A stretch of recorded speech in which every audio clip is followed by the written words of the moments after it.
नमस्कार.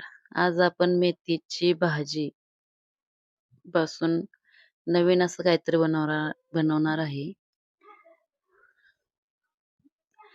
मी मेथीचे पानं काढून घेतलेले आहेत. त्यासाठी मी पोहे एक वाटी घेतलेले.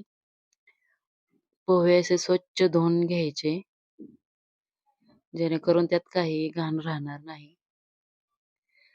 स्वच्छ पोहे धुवून घेऊन त्यातलं पाणी काढून ते 10 ते 15 मिनिटं तसेच मी झाकून ठेवलेले आहेत. मेथीची पाने असे बारीक करून घेतलेले आहेत. बारीक केलेले आहेत. नंतर 4 मिरच्या, लसूण, आलं आणि कोथिंबीर, जिरं आणि ओवा घातलेला आहे.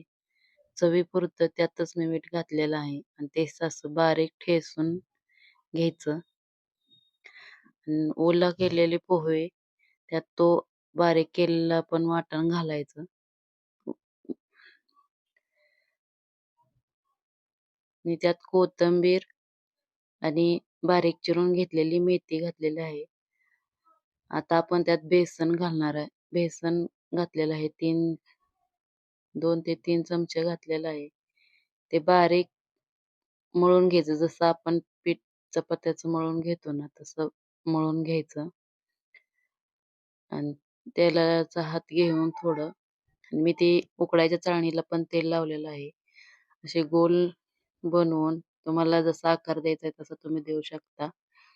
बनवून घेतलेलं आहे. कारण अशा पद्धतीने केल्यानंतर मुलं मेथीची भाजी खातात.